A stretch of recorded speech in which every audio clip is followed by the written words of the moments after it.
Picture yourself standing in a supermarket aisle. You only came in for one thing, jam. But in front of you, there are 40 kinds. Wild strawberry, triple berry, some with seeds, some without. A whole glowing wall of jam. And here is the strange part. You are frozen. You pick one up, read the label, put it back. You reach for another. A minute passes, then two. And a small, tired voice in your head says, maybe I'll just get it next time. You walked in wanting jam. You walked out with nothing. So what actually happened to you in that aisle? We are taught, almost from the time we are small, that more choice is always better. More options, more freedom. More freedom, more happiness. It sounds so obviously true that almost nobody stops to test it. But a handful of psychologists did test it, and what they found turns that whole idea on its head. Past a certain point, more choices do not set you free. They wear you down. They leave you less satisfied, not more. And most of the time, you never even notice it happening. Let's start with the jam. In the year 2000, two researchers, Sheena Iyengar at Columbia and Mark Lepper at Stanford, set up a tasting booth inside an upscale grocery store in California. On some days, the booth offered 6 flavors of jam. On other days, it offered 24. Here is what you would expect. The big display, 24 jars, should pull a bigger crowd and sell more jam. And half of that turned out to be true. 60% of the people walking past stopped at the 24 jam table. Only 40% stopped at the 6 jam table. The huge selection really was the better magnet. No surprise there. Then came the surprise. Of the people who saw 24 jams, only 3% actually bought a jar. Of the people who saw just 6, 30% bought. 10 times as many. Read that again. The smaller display with fewer options sold 10 times better. The very thing that pulled people in was the same thing that stopped them from choosing. And this was not some quirk of jam. Iyengar later found the very same shape in a place where the stakes are enormous: retirement savings. She looked at companies that let their employees set money aside for the future, and the pattern held. The more fund options a company put on the table, the fewer of its people signed up at all. Faced with dozens of choices about their own future, they froze and walked away with nothing. Exactly like the jam, just with a great deal more on the line. And it is not just jam.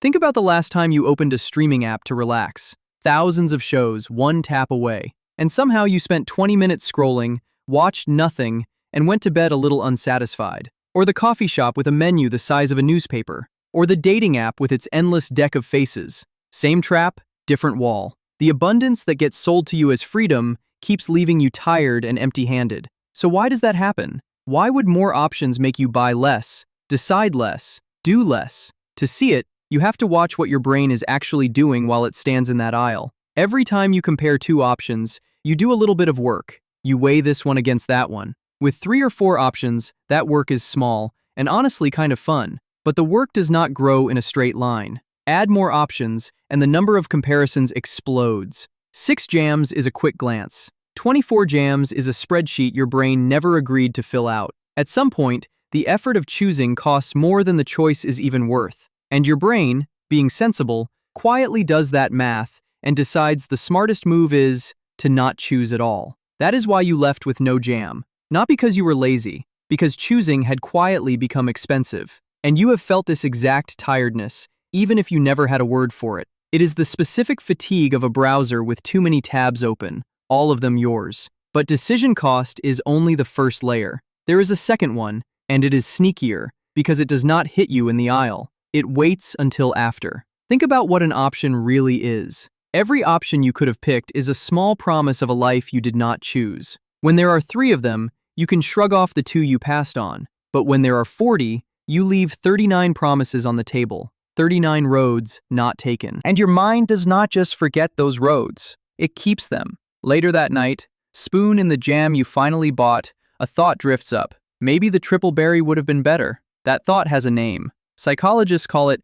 counterfactual thinking, the what if, the imagined better version of the choice you actually made. Here's the cruel math of it. The more options you had, the more vivid and the more numerous those what ifs become. So even when you choose well, a big menu hands you a bigger pile of regret to carry. You are not comparing your jam to nothing. You are comparing it to a perfect imaginary jam assembled from all the ones you turned down. And real jam never wins against imaginary jam. The wall did not just cost you time in the aisle. It quietly raised the bar that your real choice now has to clear. Have you ever left a genuinely good restaurant faintly annoyed at your own order? Now you know why. It was not the food, it was the menu. There is a third twist, and it is the one that stings. When you only had 2 options and things went fine, you feel lucky. But when you had 40 options and things went merely fine, who is there to blame? Not the world. The world gave you everything. The only one left to blame is you. More choice quietly slides the fault line off the situation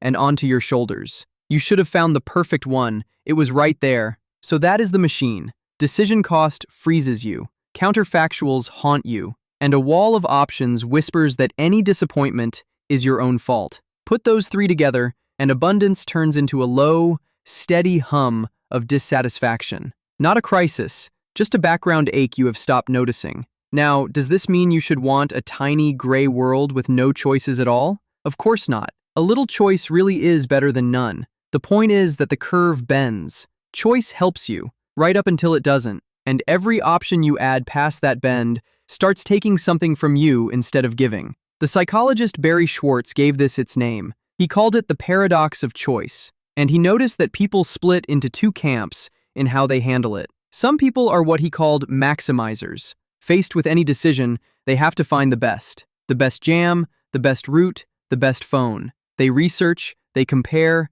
they agonize. And here's the part Schwartz found fascinating. Maximizers often make objectively better choices and feel worse about them. Because when your standard is the best, every option you didn't take becomes evidence that you might have failed. They walk out of every store a little haunted, holding the finest phone on the shelf and still wondering about the one they left behind. The other camp he called satisficers, a word borrowed from the economist Herbert Simon back in the 1950s. A satisficer doesn't scan the whole wall. They decide ahead of time what good enough looks like. And the moment an option clears that bar, they take it and they stop looking. Satisficers make slightly less perfect choices and end up noticeably happier with them. They are not settling. They are protecting their own attention from a menu that was designed to eat it. So what do you actually do with this? You can't delete the 40 jams. The world will only ever hand you more options, never fewer, but you can change how you meet them. Decide you're good enough before you look,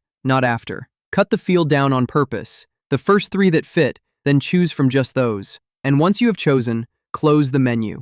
Stop reopening the other 39 roads in your head. The choice is made. Let the imaginary jam go. Set a rule instead of redeciding the same thing every single time. Pick 1 coffee order and make it yours. Keep 1 or 2 shows in the queue, not 40. The goal was never to choose perfectly. It is to spend less of your one short life standing in the aisle. Because here is the thing you can carry out of that aisle. The unhappiness was never really about the jam. It was about a mind built for a world of a few options, standing in a world that now offers thousands. That gap is where the ache lives. So the next time you freeze in front of a wall of choices, and you will, you'll feel that old pressure to find the single, perfect one. But this time, you can see the machinery behind it, and you can just smile, pick a good one, and walk out with your jam. You've been doing this your whole life. Now you finally get to watch it happen.